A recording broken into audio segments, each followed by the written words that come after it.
Is this like an actual thing? This is a job that a person can have when they grow up? Because that's what I want. Good evening, everybody. Welcome back. This is episode 4 of That Hippie Pilot. My name is Chris. I'm just an average middle-aged guy who's decided he's going to make a pretty challenging career change to becoming a professional pilot. I've created this channel to share my experiences with you and also hopefully inspire some other people who might want to take a second look at a dream that they had given up on. Anyways, in this episode, I will be giving you a little bit of background on how aviation got its hooks in me at a really young age, and also an update on the EU travel restrictions and how that's impacting my ability to get back to work. So stay tuned, it's coming right up.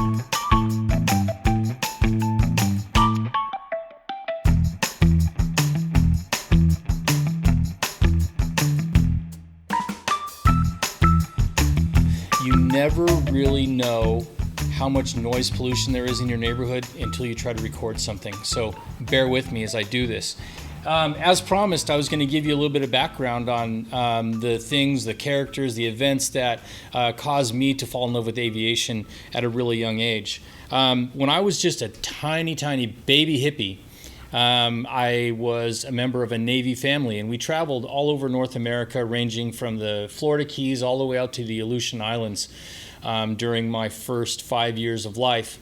And part of that was flying not only on commercial airliners, but on military transports. And on one particular occasion, one of my favorite memories was flying on a C-130. I don't know if it was a Navy or Air Force C-130, but either way, flying from Anchorage out to Adak, Alaska, which was at the time a small naval installation all the way out at the end of the Aleutian Islands chain. And this particular flight, we were sitting in these fold-down canvas jump seats that line the edge of the fuselage. Inside the middle of the plane in the cargo area was just a bunch of pallets strapped down and whatnot. As the flight went on, prepare to be boarded! Like one of the pilots in a pirate costume, he's got the bandana, he's got an eye patch, he's got a sword that he's made out of cardboard and duct tape, I think. So he jumps out there, I'm digging it, and not a moment later, 2 more pirates jump out, and for the next 5 or 10 minutes, those guys run around and put on a show and swing around on cargo straps and sword fight and whatnot. I'm looking at my mom like an actual thing. This is a job that a person can have when they grow up, because that's what I want. I was hooked automatically. Obviously, to my 4-year-old self, pilots were the coolest guys in the world with the funnest job. Also in that flight, I got to go up to the flight deck, and the captain, he took off his big flight jacket and he threw it down on the floor, because the C-130 has these windows that sit really low, like next to the rudder pedals. So I sat down there on his wadded up jacket as we were flying really low over the islands and over the ice pack, and at a certain point I saw a polar bear like bounding across a chunk of ice and then diving into the water, probably trying to get away from us. So yeah, you could say that at, whatever I was at the time, 3.5, 4 years old, that flight really marked me. The experience of seeing those guys have so much fun at their job, being up in the flight deck with all the dials and the gauges and everything like that. And then the things I was seeing out the windows, I was absolutely hooked. Nothing could change my mind. I never lost my fascination with flying or my desire to be a pilot. I was in love with going to new places. It always meant adventure. I loved airports and sort of the romance of, everybody there is going someplace or coming from someplace. They're leaving somebody, they're going to meet somebody, they're going to do something new. It's just different than their ordinary lives. That stuck with me forever. And then, of course, in the 80s, when Top Gun came out, everybody my age saw aviation in a whole different light. At that point, it was all about, flying fast jets and being inverted and, wearing aviators inside and playing beach volleyball in jeans. Cool stuff, So yeah, that definitely got its hooks in me. And like a lot of kids, I wanted to be a fighter pilot, but I didn't have the discipline or the emotional maturity. In fact, it's arguable whether or not I possess those characteristics today. Anytime I faced a fork in the road, and one of them was hard work and long-term satisfaction, and the other one was fun, fun has always been my choice. So I've had a life of adventure, but that doesn't lead to a lot of financial reward. And so now I'm in a place where I've got to figure it all out. Aviation got me good. I never lost my fascination with flying.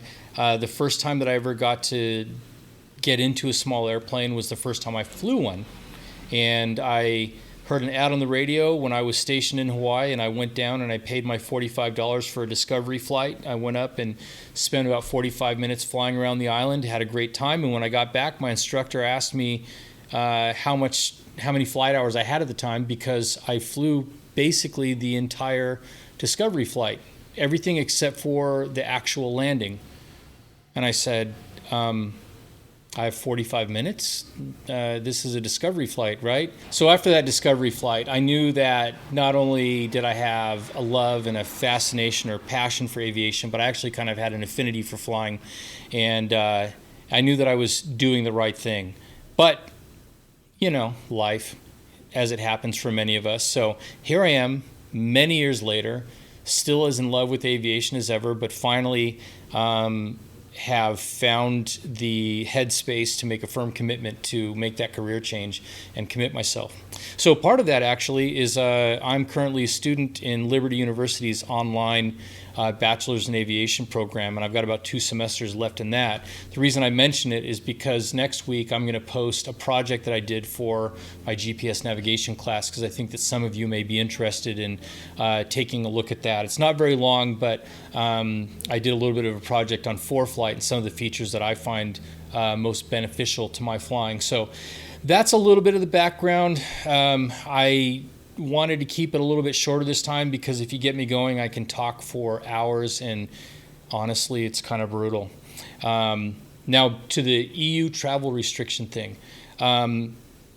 I have been, as part of the production company that I'm working for, trying to get to Europe for quite a while, but COVID obviously shut us down. Now that we finally got the green light to start filming again, last week the EU enacted these travel restrictions, and Americans have cooties, so we can't go. Luckily, what I do is sort of specialized, and I've got a 16-page document from the Federal Labor Bureau of Germany saying that I'm invited to come into their country because I'm going to benefit the community financially because of this project that we're working on. So for that reason, I am going to make it out of here. Looks like it's going to happen 2 days from now. I'll be in Germany for about 3 months, and I'm really looking forward to exploring more of Europe on my time off, looking for some aviation adventures. If you guys have anything that I should see or do, or a flying club that I should check out, please let me know in the comments below. I'll be sure to do it. So I'm going to wrap it up right here. Thank you so much for joining me today. I'll see you again next week. In the meantime, if you like what I'm doing here, make sure you hit that like button, and most importantly, subscribe.